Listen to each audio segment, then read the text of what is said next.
Hello, Nizi of Earth. My name is Zaini Ademus, and in this episode we're going to be going over the physiological cues that you give off that allow other people to read you and that tells them that you are an IZ. These are the cues that you are also going to be able to see in yourself so you can truly know that you are an IZ. So let's get started. A few basics to get into first is that your powers, when they're doing what they do, they will give off certain signals. So the way you move your hands, the way you move your eyes, the way you move your head around, even the way you walk and kind of sway your body, the way you articulate, the natural aspects of these and the way that they change in aspect and tone. All of this has to do with what's going on in your psyche. So the powers, the activity that they do is something that occurs both inwardly but also manifests outwardly. The powers don't just give off powers based on the particular ways that they're being used, but more importantly, how they're oriented in the psyche. We've already talked about how for the Nizi, their Ni is very unique for them because out of all other mojos out there, the Ni for the Nizi is not just first ranked, but it also has a compound relationship with Z. That makes all the signals that it gives off unique. So for a Nizi, they have 4 powers in a unique hierarchy. That makes the signals that they give off unique. So for a Nizi, you have your 4 powers, but they're in the unique hierarchy that they are. And when you use them, they'll give off signals that no other mojo can give off. Other mojos might have some combination of Ni, Z, Jai, and V, but no other mojo has them in that hierarchy and in that combination. So they don't give momentum and modulation in the way that it does for you. So what should be paid attention to is the energy levels that you give off and just the general cues that are going to coming from the use of your powers. Momentum is what gives you energy, and your Ni and Z are your momentum powers. But momentum is also a cue because as you use your momentum powers, then there will also be an observable increase in confidence, comfortability, and those that are trained in Mojo will be able to read on you this increase in energy, confidence, and comfortability. So momentum is both a phenomenon that's happening in your psyche, and it's also something that can be read.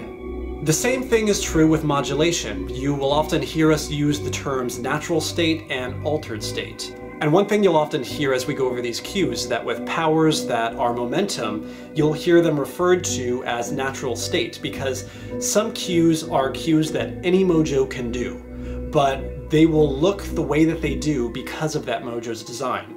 So anything that's related to Ni and Z are going to give you momentum, and so it's going to be natural state for you.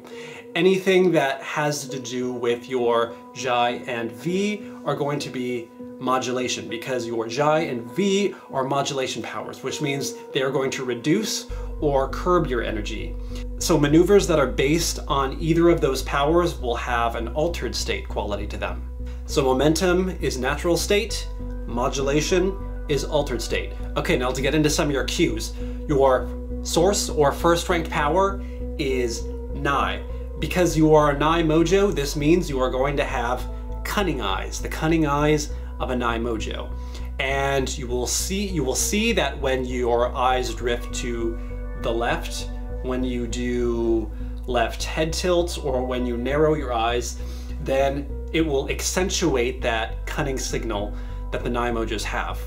Your cunning eyes are going to be unique to you as a Nizi because you are a Ni alpha, meaning you have Ni as a source power, and your Ni is in a compound relationship with Z. So Ni is going to be major momentum for you as a Nizi. So when you're doing your Ni, when you're doing Ni drifts, for example, then you're going to notice that you are the most in your element. It's the most natural state for you, your Ni. Your second ranked or tandem power is Z. Z will be used when you're articulating. It's your articulator power.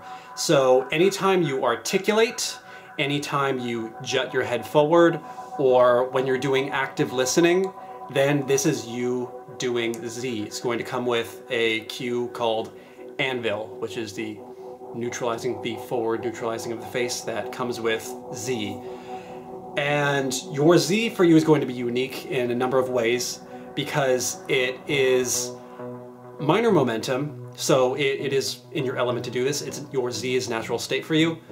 It is a tandem power, and so there is actually perception power above it, which is going to make it different from a lot of the other mojos that have Z in different rankings, like Z source, Z offside, Z polar.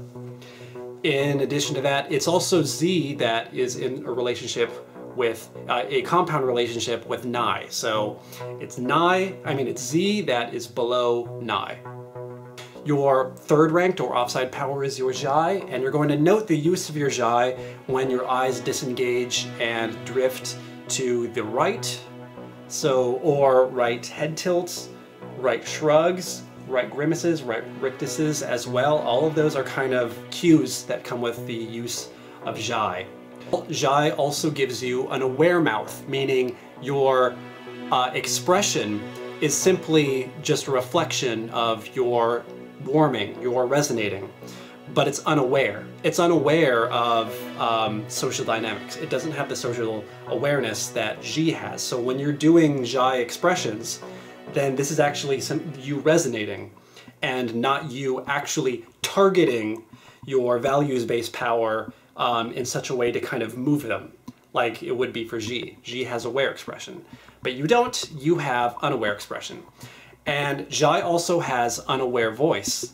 So there's going to be a poignant spectrum that is not just something that can be seen physically, but can also be heard in the voice. And this is the earnest to mournful spectrum. Zhai is unique to you because as an offside power, then it's going to be your minor modulation, and it also has a compound relationship with V. Next is your fourth ranked or polar power, V.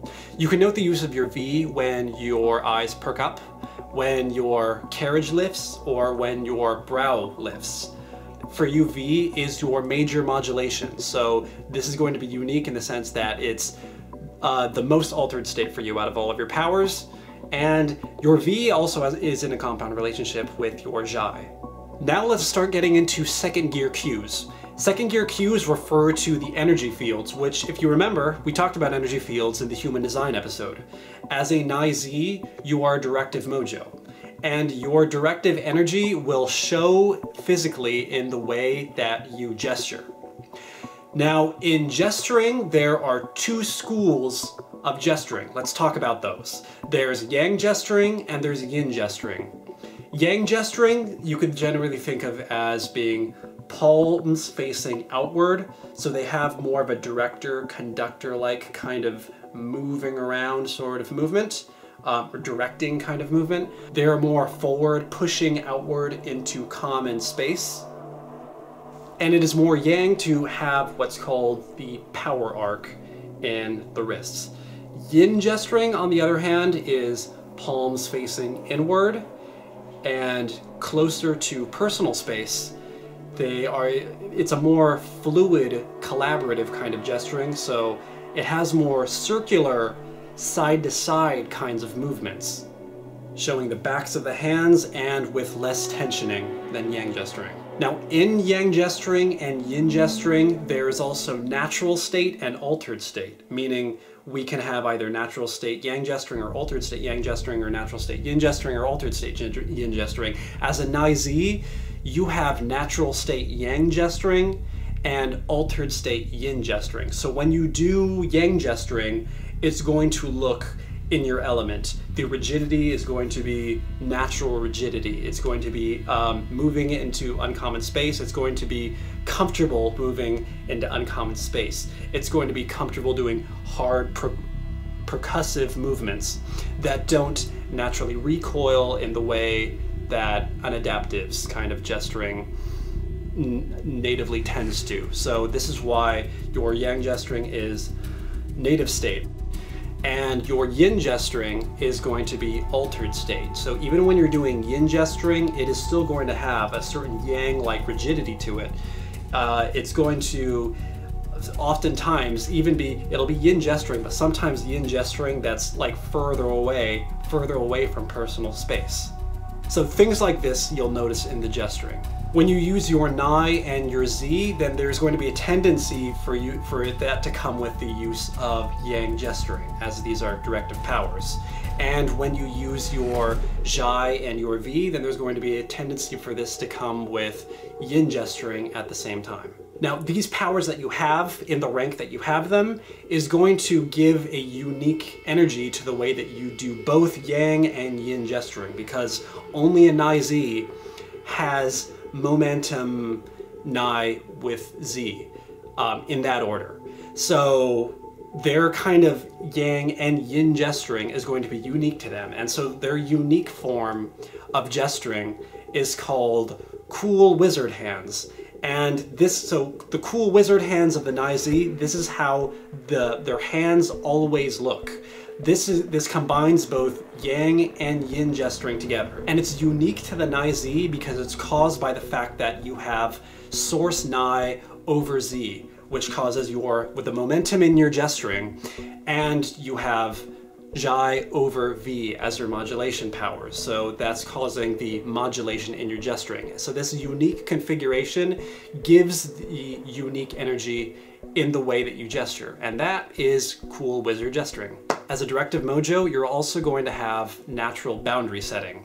The directive powers are inherently more boundary setting because they're either moving forward with an agenda or actually kind of tracking an agenda, looking where to move. And that's inherently a character that's actually making plays. And so when it looks at another person, then it looks at them as, where are you going? Where are you fitting into all of this? Which gives it kind of that boundary setting quality, which is unlike the natural approachability that the adaptive powers has, where they're reactive powers and kind of actually await stimulus or await pushing onto and await the reaction to this. The directive powers are proactive powers, and so that gives it the natural boundary setting quality. So your Nai and your Z, those are good for setting boundaries, but it's your Zhai and your V that are good for being more approachable. So as a Nai Z, then it's your Zhai and your V that is how you would do that. But that's altered state for you. Once you start learning how to read Mojo, then you'll be able to notice when a Nai Z is doing either of things because of the fact that it's either going to be altered state or natural state. You are a subjective Mojo as a Nai Z, and this means you're going to have hooded eyes. Now, what you have to understand is that your eyes are going to have kind of a natural refrain, a hoodedness to their orientation. This has nothing to do with size of eyes, so this has nothing to do with how squinty your eyes are or anything like that. Don't worry about that. That's a distraction. It simply has to do with the way that your eyes are oriented. For the objective mojos, there is a more forwardness to their eyes, a more pressed up against the glass look, but for the subjective mojos, there is a more refrained, a more kind of hidden, veiled look to them. This is the hooded eyes. So your subjective powers, your Nai and your Zhai, these are going to be the powers that you use to kind of do refrainment. Since you're subjective, then that refrainment is going to be natural state for you. The objective powers, when they're activated, then they also kind of begin to get the body moving too. So the objective powers, they're good for animation, but since you're not an objective mojo, then the animation is going to be altered state for you. But when you do animate, then you're going to be doing it through your Z and your V. Next, there are the corridors, the perception corridor and the discernment corridor. As a Nai Z, you have Nai as a source power. Nai is a perception power. This means your perception corridor is above your discernment corridor. And this is going to affect the way your face looks, the way it moves, and the energy that it gives off. So as a Nai Z, you are a lead perceiver mojo, and there's going to be two ways that this pops. One of them is kind of forward, front row, back row, and the other is kind of emotive going up as a barometer. With the discernments, then there is the Zhai, your Zhai, that is going to have emotive expressioning that goes up. It won't pass the midline, and I'll talk about in a second, but there's also the logic-based discernment, which causes cooling to happen, the cooling of emotive expression. And so since you have Nai above your Z, then this neutralizing of expression is not going to readily affect the eyes. It's not going to actually get into or overtake the eyes. This is different than other mojos that actually have their logic-based power as a source power, like myself as Ziny or the Zenai 2. They will actually have their cool the eyes. It will overtake the eyes. But since as you're a Nai-Z, then it's not going to readily be able to overtake the eyes. And so as a lead perception, now there's also, as I said, the front row, back row kind of quality, where, as you'll notice in the lead perception mojos, then there is a general kind of forwardness to the way their eyes pop artistically. You'll notice the fact that they're subjective and have hooded eyes doesn't really change this. Like, as a hunter, then the kind of hunter you are, as a hunter, then you could see in your energy that you are the kind of creature that is leading with perception. And so your eyes will pop first, mouth will pop second. This gives you what is known as a bifield face, meaning there is going to be kind of a partitioning of the perception energy as well as discernment energy. And there's always going to be this noticeable kind of mask-like quality to where your discernment doesn't overtake the perception. You'll have that always perceiving look to you. And so because of the fact that you have an interpretive perception over a logic-based discernment power, this is what's going to give you a cagey mind, psychic bandit look. That's going to be your unique kind of bifield face. So as you know from the human design episode, within the perception corridor you have the interpretive channel and you have the literal channel. Since you are a Nai-Z, you have Nai-Z source power, this means your interpretive channel is above your literal channel. So when you're seen doing your Nai, then it's going to come with this second conversation or syncopated rhythm.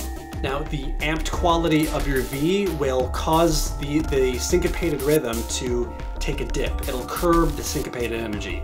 Although, since V is a modulation power, then this curbing will be intermittent, and it's never actually going to overtake your Nai cunning. So it'll never actually overtake the syncopated rhythm. And the amped quality kind of turns off when you're not actively doing it, while the syncopated rhythm that's coming from your Nai cunning never goes away. So interpretive momentum that comes from your Nai major momentum will increase the energy of the syncopated rhythm, and also the amped V never actually overtakes it, causes it to take dips in energy but never overtakes it. So Nai syncopated rhythm is baseline and it increases energy, and the V causes it to dip and curve energy. That's the altered state. In your discernment corridor, then you have Z as your logic-based discernment power and Zhai as your values-based power. But as a Nai-Z, then your Z is above your Zhai, and that makes you a logic-based mojo. Your values-based discernment power of Zhai increases the emotive expressioning on your face, and so when you do Zhai, then it'll increase warming and various kinds of emotional cues that can be seen on your face. And when you do your Z, then it's going to come with the neutralizing of emotive expressioning. But since your Zhai is modulation, then it's going to be altered state for you.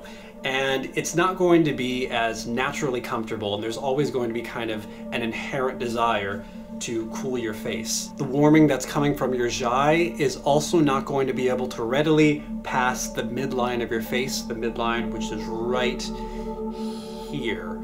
And so the unaware Zhai resonant warming, it's mainly going to be localized to just under the midline. There are also vocal cues that you give off as a Nai-Z, and that midline is not something that's just on the face, but it's also something that can be heard in the voice. And the earnest to mournful spectrum of G is something that can also be heard in the voice. It's also something that can be heard in the voice, but it's going to have a unique sound to you because of the fact that this is the earnest and mournful Jai that is under the Z of a Nai Z. So it's going to have the deadpan quality of Z that's the more natural state to it, while the Jai is kind of like a furnace that resonates under it. So now we're going to get into third gear, which is getting more tacit, and so we're going to be taking in a lot of information at the same time, taking in a conflagration of cues all at once. As you look at samples of Nai Z, then you're going to begin to get a taste of all-around Nai Z-ness. Anytime you look at a still frame of Nai Z, you're going to be seeing a conflagration of cues all at once. But all of these cues are going to be unique to the Nai Z and the Nai Z only.